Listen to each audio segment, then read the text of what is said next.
Сәлем достар, қалдарыңыз қалай? Бүгін біз сіздермен осындай әдемі, дәмді печенье дайындайтын боламыз. Өте ерекше. Үйге шайға дайындасаңыздар болады. Қазір сіздерге ортасының қалай болып піскенін көрсететін боламын. Қараңыздар, үгітіліп жатыр. Өте керемет достар. Міне, тез дайындалатын үйдегі жұмыртқаның сарысын қалған содан әдемі тіске басар, яғни печенье жасайын деп жатырмын. Менің каналыма қазірден бастап тіркеліп, лайк басып, менің рецепттеріммен тағамдарды дайындасаңыздар болады. Енді ең бірінші біз осы жұмыртқаның, яғни сарысын салып аламыз. Мына заказымнан қалған жұмыртқаның сарысы. Енді осыны бір былғап аламыз бірінші. Осыған енді өздеріңіз көз мөлшерімен қант салып аласыздар. Мен енді үйдегілер тәттіні жақсы көреді. 4 үлкен қасықпен, ас қасықпен қант салып аламын. Енді осыны араластырып аламыз. Каналымда жеңіл рецепттер өте көп достар. Қазірден бастап қарап, пирогтарды жасасаңыздар болады. Көбінесе заказ қабылдағанда жасайтын әдемі рецепттерді салып қойдым. Қосымша ақша тапсаңыздар болады. Заказ қабылдап, міне, енді жұмыртқаның сарысын салып алдық, қантымызды салып алдық. Енді үйде осындай үй температурасында тұрған сары майымыз бар, соны салып аламын. Енді бізде сары майды папасы екеуміз ғана жейміз, қыздар жей қоймайды. Рецепті түсірейінші деп холодильниктен шығарып қойдым.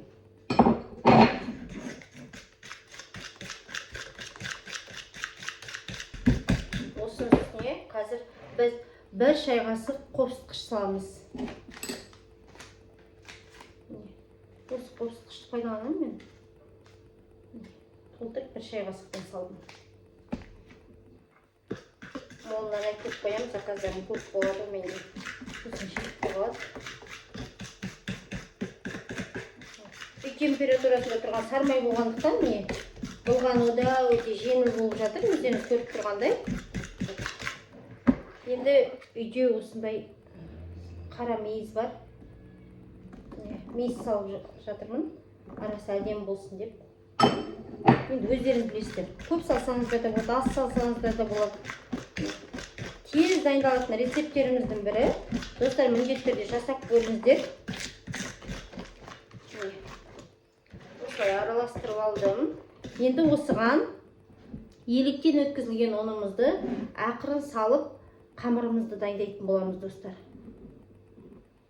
Қанша сіңіреді, көз мөлшерімен қарайсыздар. Бірінші осылай бір араластырып алайық, қасық қолымызбен дайындайтын боламыз. Шайға дайындап жатырмын үйдегілерге. Күнде бір нәрсе пісіріп жатамыз.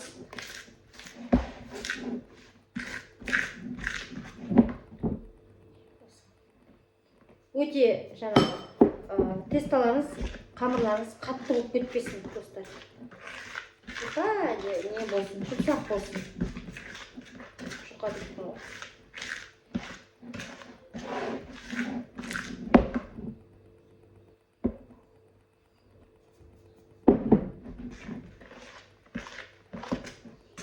Енді қолымызбен арғарай.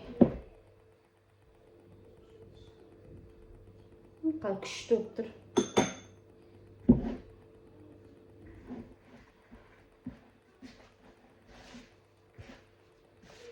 Осылай достар, онда ақырын салып отырып, қамырларыңызды дайындайсыздар. Енді қазір дайын болғанда көрсетейін, түсінікті деп ойлаймын. Азда бұны салып отырып, осылай дайындаймыз.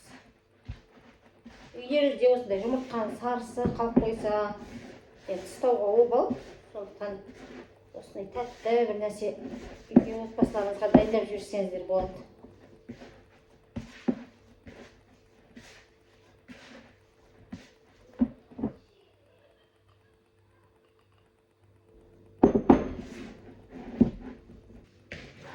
Көрермендер, міне менде манағы ұнымыздан осындай азғантай ғана ұн қалды. Міне Осындай жұмсақ әдемі тестамыз дайын болды, қараңыздар.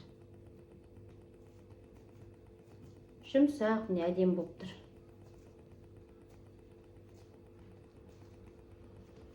Енді осыны қазір бір форма жасап алайын, енді әдемі болсын деп.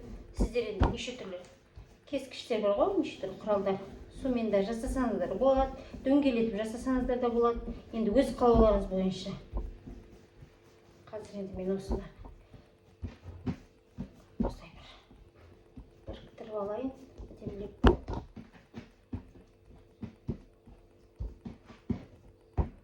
Енді осындай бір мешочек алып алдық. Енді осының бетіне осылай салып аламыз. Енді өз қалауларыңыз бойынша жасайсыздар. Мен кішкене әдемі болсын деп формасы.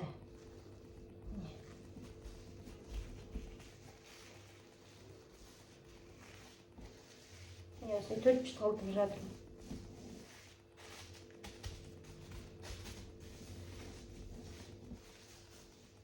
Енді осыны, достар, мұздатқышқа қазір 15-20 минутқа сала тұрамыз. Содан кейін барып, тіліп пешімізге тез арада жылдам пісіріп алатын боламыз. Видеоның соңына дейін қараңыз. Міне қараңыз, қандай әдемі болып тұр.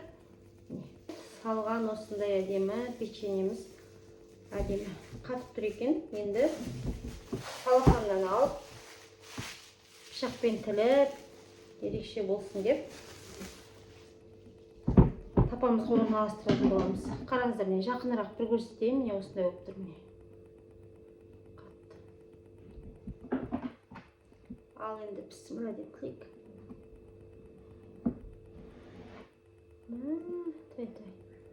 Әдемі болып тұр екен.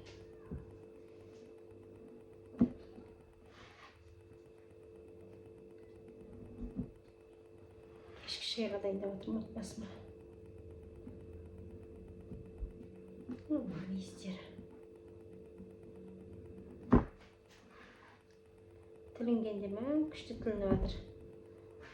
Достар, сіздер де жасаңыздар. Қараңыздар, ортасы осылай болып тұрады. Міне достар, қараңыздар. Міне осылай бірнеше бөліктерге бөліп алдым. Ортасын қараңыздар. Анық көрініп тұр деп ойлаймын. Міне осылай тіліп алдық. Енді қазір тапамызға орналастырамыз. Енді өз қалауларыңыз бойынша. Енді өте жақындатып та керек емес. Қазір.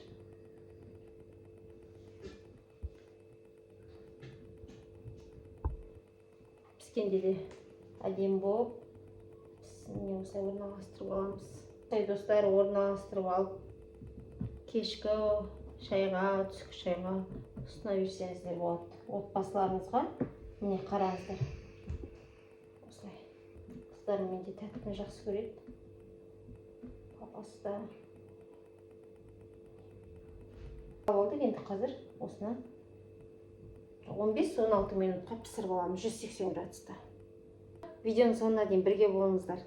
Міне біздің әдемі тіске басар, кешкі сайға арналған печеньеміз дайын болды. Түрін қараңыздар, қалай күшті болып тұр.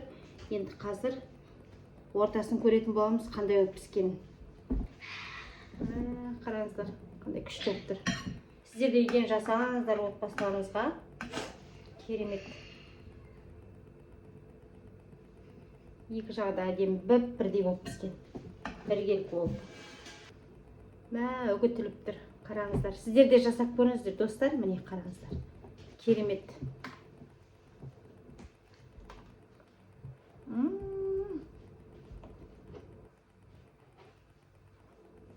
Дүкеннен бәлен теңгеге сатып алғанша осындай үйден алған жұмыртқаның сарысымен, жармаймен жасасаңыздар болады.